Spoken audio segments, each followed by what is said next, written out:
नमस्कार, नवभारत आप देख रहे हैं, आपके साथ मैं हूं विद्यानाथ झा। 2024 के चुनाव में वैसे तो राम मंदिर से लेकर मुस्लिम आरक्षण, मंगलसूत्र, महंगाई जैसे कई मुद्दे रहे, लेकिन जो मुद्दा लोगों की जुबान पर चढ़ा वो था खटाखट खटाखट, जिसे राहुल गांधी ने यह सोचकर इस्तेमाल किया था कि देश की जनता खटाखट खटाखट पैसा सुनेगी और खटाखट खटाखट वोट देगी। लेकिन अफसोस, नतीजों से पहले एग्जिट पोल के सर्वे में राहुल गांधी की कांग्रेस पार्टी महज 65 सीटों पर सिमटती हुई नजर आ रही है।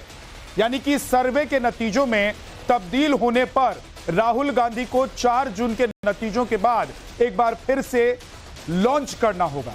क्या धूमकेतु की तरह चमकते नरेंद्र मोदी के प्रभाव में वो हमेशा टिमटिमाते तारे की तरह ही नजर आएंगे? आपको एक रिपोर्ट दिखाते हैं।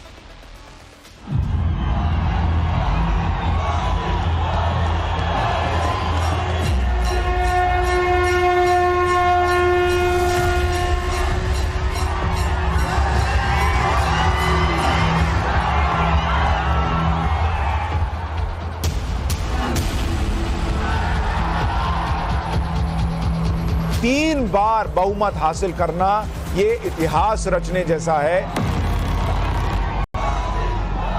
कल नरेंद्र मोदी आएंगे, उनके भाषण में बोलना खटाखट खटाखट खटाखट। आज पाकिस्तान के नेता कांग्रेस के शहजादे को पीएम बनाने के लिए दुआ कर रहे हैं। इसका नाम एग्जिट पोल नहीं है, इसका नाम मोदी मीडिया पोल है। ये मोदी जी का पोल है, फैंटेसी पोल है उनका। ये राहुल बाबा एक ऐसा यान है जो 20 बार लॉन्च हुआ मगर हर बार लॉन्चिंग फेल गई है। 295 से एक सीट कम नहीं होगी, ये वृहद परिवार अभी बढ़ेगा ही। और इंडिया गठबंधन कहता था साउथ में साफ, नॉर्थ में हाफ, ऐसा कहीं भी होता हुआ नजर नहीं आ रहा है।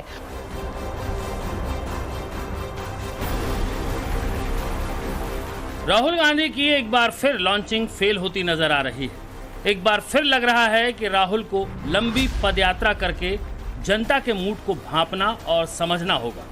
बार बार कहां चूक हो रही है, आखिर राहुल गांधी जनता की नब्ज को क्यों नहीं पकड़ पा रहे हैं, ये अब कांग्रेस के लिए पहेली के साथ साथ बड़ी शोध का विषय बनता जा रहा है।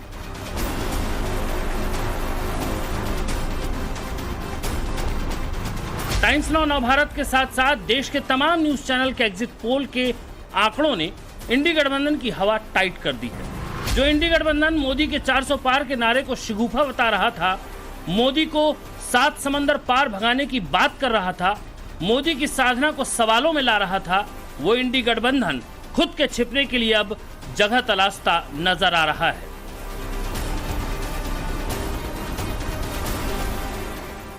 निश्चित तौर पर एग्जिट पोल कोई चुनावों के नतीजे नहीं है, लेकिन ऐसा कोई भी सर्वे नहीं है जो राहुल गांधी का इंडियान दिल्ली की गद्दी पर लैंड करा दे। ऐसा कोई भी सर्वे नहीं है जो राहुल गांधी या फिर INDIA गठबंधन के नजदीक खड़ा होता हो, जिससे राहुल गांधी को उम्मीद की किरण नजर आ जाए।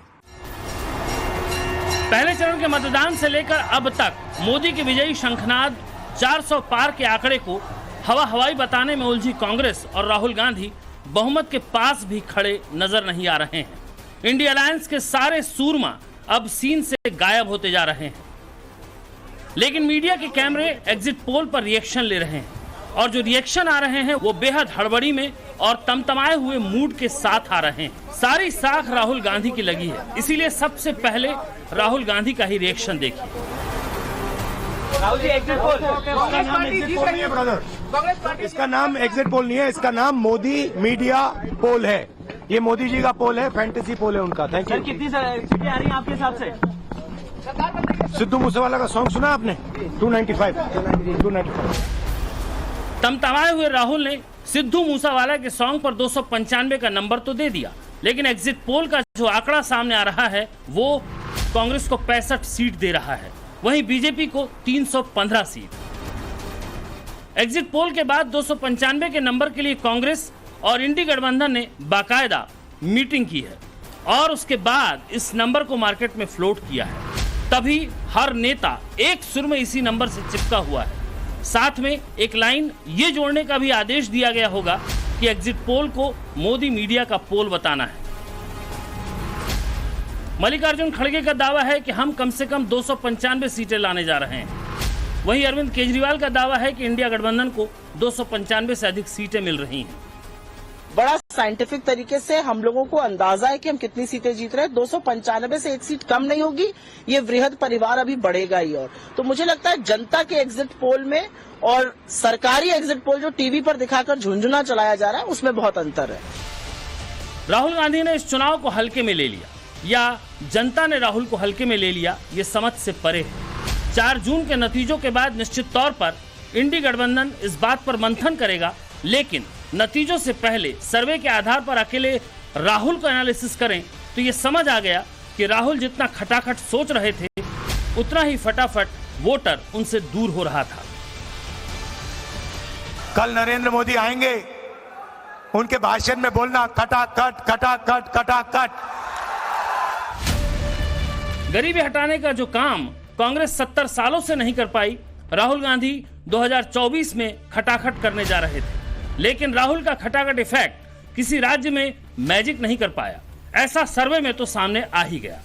दक्षिण में राहुल ने खूब ताकत लगाई, लेकिन सर्वे के नतीजे क्या कह रहे हैं?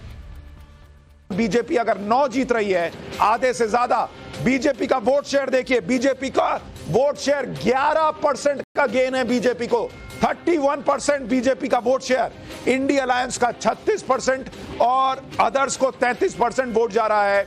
यानी तेलंगाना के अंदर सबसे बड़ा उलटफेर होता हुआ दिख रहा है, जहां पर बीजेपी का वोट शेयर पिछले 5 साल में एक 11% का गेन जो है वो दिख रहा है बीजेपी के लिए। और सबसे बड़ा नुकसान वोट शेयर में भी बीआरएस को दिख रहा है।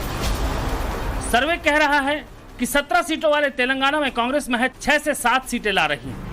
28 सीटों वाले कर्नाटक में कांग्रेस को महज 4 से 6 सीटें मिल रही हैं। तो तमिलनाडु में कांग्रेस 8 से 9 सीटों पर जीत सकती है।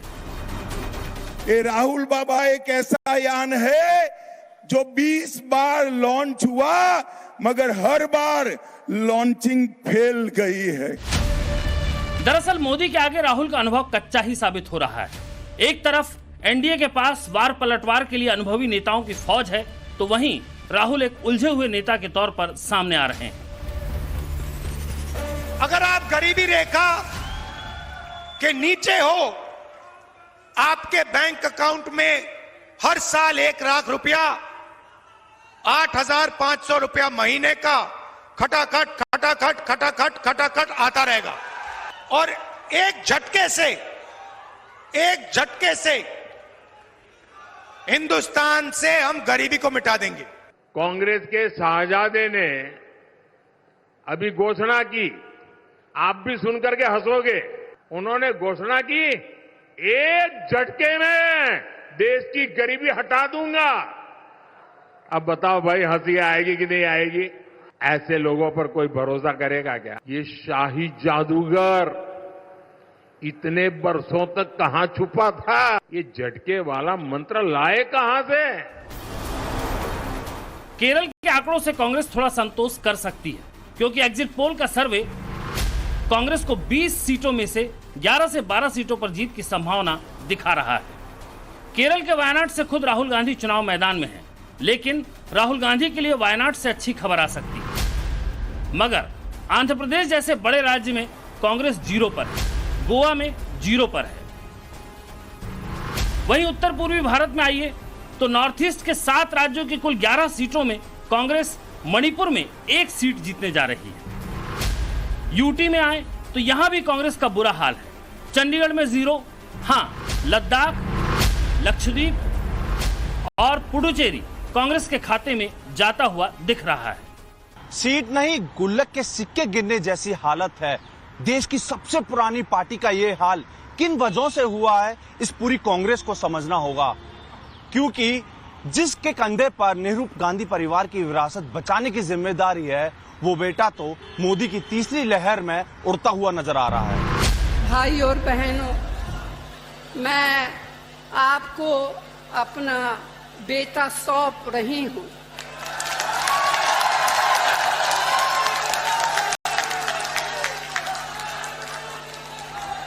अपना बेटा सौंप रही हूँ। जैसे आपने मुझे अपना माना, वैसे ही राहुल को अपना मान कर रखना है।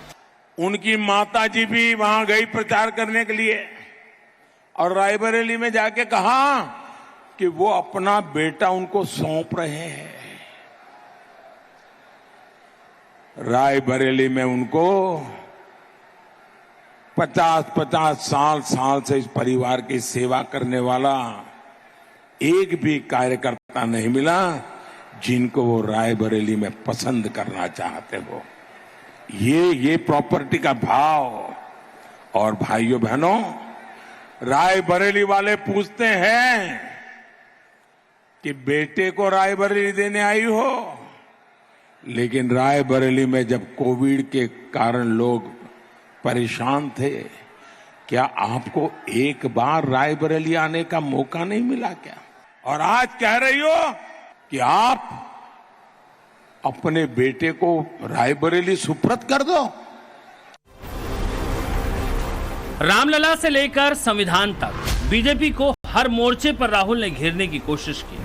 हर रैली में संविधान की किताब लेकर राहुल घूमते रहे और देश की जनता को मोदी के खिलाफ खड़ा करने की कोशिश की। ये चुनाव मामूली चुनाव नहीं है। इस चुनाव में दो विचारधाराओं की टक्कर है। प्रधानमंत्री ने, अमित शाह ने और उनके अलग अलग एमपीज ने मन बना लिया है कि अगर वो चुनाव जीतेंगे तो वो इस किताब को फाड़ के फेंक देंगे। लड़ाई ये है भाइयों और बहनों। बार बार लॉन्च होता रहता है और ये वो चांदी के प्याले वाले लोग हैं जो लाइन में भी लगे थे उस समय और फटा हुआ कुर्ता दिखा रहे थे, तब भी लोगों ने विश्वास नहीं किया। तो जो इनका खटाखट वाला है ना, तो पब्लिक को भी मालूम है कि ये सारे ऐसे ही लोग हैं। कि 2019 के चुनाव में चौकीदार चोर है, उन्होंने तब भी उससे कोई फर्क नहीं पड़ा पब्लिक के लिए। अब 2024 के इलेक्शन में वो खटाखट हमें तो ये लग रहा है वो भी चले जाएंगे फटाफट। केवल और कोई है ही नहीं इस टाइम मोदी जी के अलावा, और वही आएंगे। तीसरी बार चौथी बार भी वही आएंगे, मुझे तो ये लगता है। मेरा पर्सनल ओपिनियन तो यही है। जिस जनता का मूड राहुल भापने निकले थे, वो जनता क्या कह रही है ये सुना आपने। आगे बढ़ते हैं। मध्य प्रदेश की 29 सीटों में से कांग्रेस के पास लाज बचाने लायक भी नंबर नहीं आ रहा, यानी कांग्रेस को 0 से 1 सीट मिल रही है। वहीं उत्तराखंड में कांग्रेस का सूपड़ा साफ है।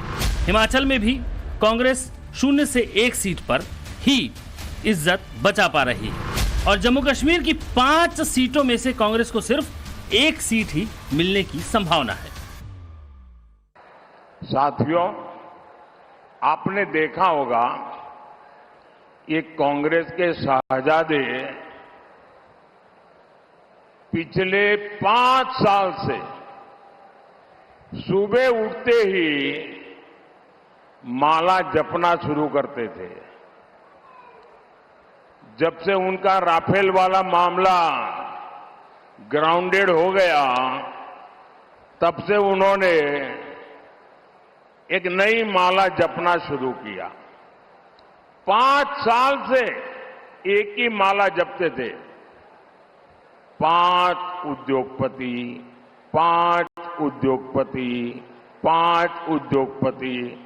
फिर धीरे धीरे कहने लगे अंबानी अडानी, अंबानी अडानी, अंबानी अडानी। पूरे 5 साल संसद से लेकर सड़क तक राहुल ने मोदी के खिलाफ माहौल बनाया, लेकिन माहौल का असर सामने नहीं आया। एग्जिट पोल कह रहा है कि 26 सीटों वाले गुजरात में कांग्रेस 0 पर आउट हो रही है।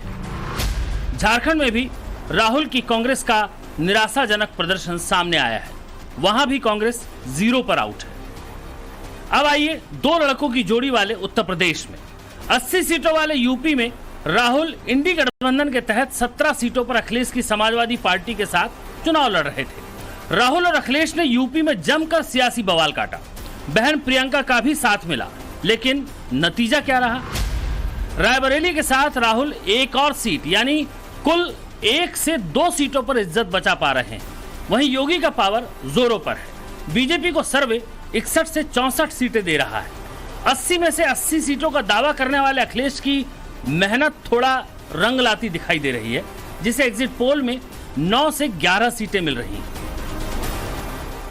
मुझे लगता है कि मोदी जी और बीजेपी का जो टाइम है अभी 2-3 टर्म्स और चलेगा आराम से। अकॉर्डिंग तो राहुल गांधी को लगता नहीं कि अब उसके तो कुछ चांसेस हैं। और अभी जो मतलब एनडीए की जो गवर्नमेंट बनने जा रही है ना, थर्ड टाइम मोदी जी की जो हैट्रिक है और वही कंटिन्यू रहेगी और आगे लिए भी बहुत अच्छा रहने वाला है। महाराष्ट्र में कांग्रेस को 4 से 5 सीट, हरियाणा में 3, पंजाब में 4 से 6 और दिल्ली में कांग्रेस 0 पर सिमट रही है।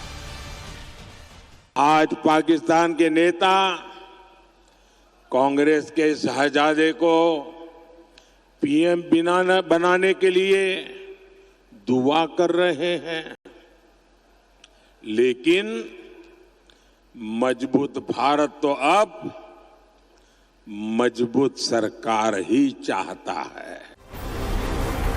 तुष्टीकरण की हर सीमा को लांघने वाली कांग्रेस मुसलमानों तक का वोट भी हासिल नहीं कर पाई पश्चिम बंगाल में। दरअसल पश्चिम बंगाल में बीजेपी इस बार सबसे अच्छा परफॉर्म करने का दावा कर रही थी, लिहाजा ममता और मोदी के बीच राहुल स्पेस ही नहीं बना पाए। 1 से 2 सीटों पर सर्वे कांग्रेस को जीत की संभावना दिखा रहा है। जैसे एक शहजादे दिल्ली में है, वैसे ही एक शहजादे पटना में भी है।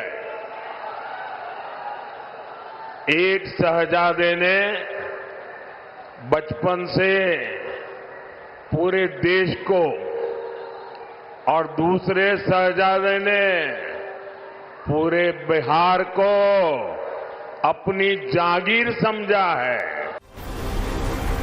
मोदी के मुताबिक बिहार में भी राहुल तेजस्वी के साथ के बाद भी कुछ कमाल नहीं कर पाए।